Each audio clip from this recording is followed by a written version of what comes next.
Bryce Hill is back, policy analyst, Illinois Policy Institute. Hi, Bryce. How you doing?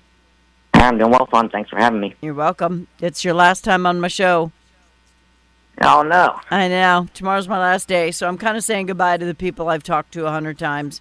I was reading this and I was a little shocked, but not really.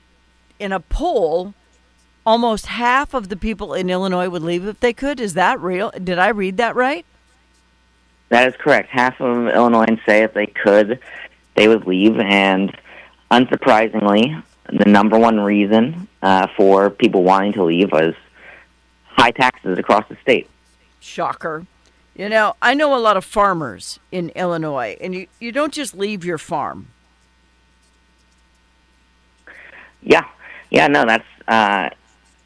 when you have that many people saying that they want to leave, and every single year when you see tens of thousands and sometimes hundreds of thousands of people leaving the state, that is a serious thing.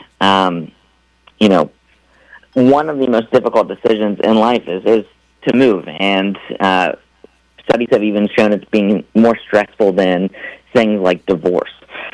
So it's a serious thing when people are leaving. It's a real indictment on governance in the state, and it's something that when people leave should really be a wake-up call for state lawmakers that something has to change.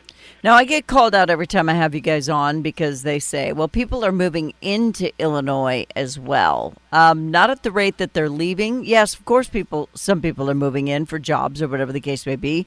Some people just want to live in Chicago for some reason. So a lot of them probably get a taste of what's going on and get the crap out again. Yeah, absolutely. And all the numbers that we talk about with migration are on net. So those are measuring people moving in minus those moving out, and we just look at whatever that net figure is.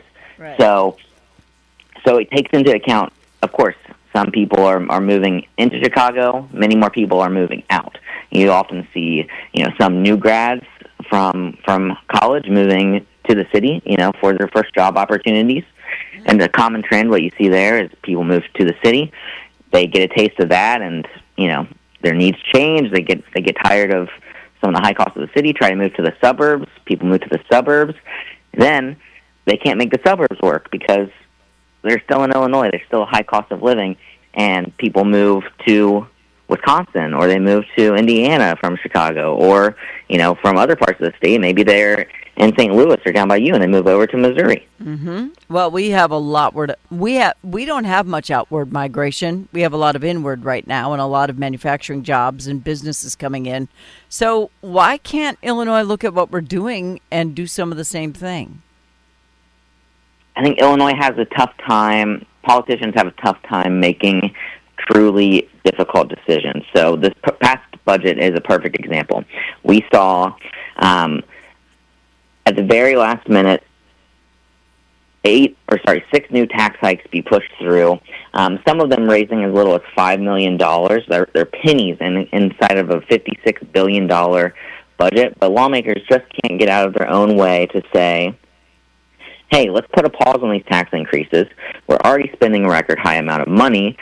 Let's start doing something that will truly foster a better business climate. So some of the taxes include taxes extending the cap on net operating losses for businesses.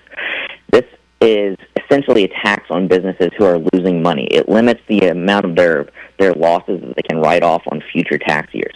That's extremely important for things like manufacturing companies that are trying to start, who are making critical investments in their own business costs, who might not be generating a profit yet. In the years where they do generate profits, when they've recently been losing money, they need to be able to offset that income because they might truly not have broken even yet. Right. Illinois caps what they can write off, meaning that they're going to pay taxes even if they haven't even made a dime yet. Let's say they lost $20 million last year. How very $10 million. Canada of them. I mean, that sounds like Canada. Yeah.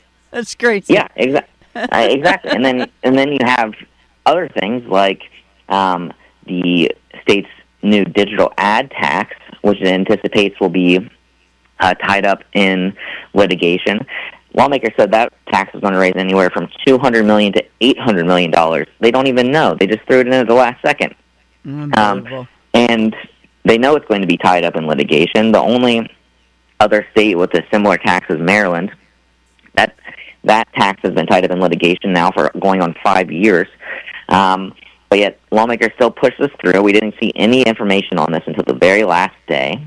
And it's all this budgeting process, the tax environment. It's all emblematic of Illinois' political culture, which is a broken system. Mm-hmm. And it has been for decades, and I don't see it changing anytime soon. So that makes me sad. But if half your people want to leave, that's a problem. And we're out of time, Bryce, sadly. It's been good talking to you all these years, but where do people go to see this Lincoln poll so they can see what the people of Illinois are actually feeling and why they just seem to not vote a different way?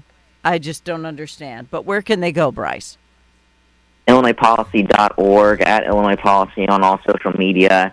You can find that much more. You can join our email lists, get our newsletters, stay up to date. We'll notify you if and when opportunities arise for you to take action to try to change some of what's going on locally and in Springfield. Yeah. Please, everybody, sign on to their newsletter. Bryce, it's been a pleasure, sir. Thank you. Bon, thank you so much. I really appreciate you. Bye-bye.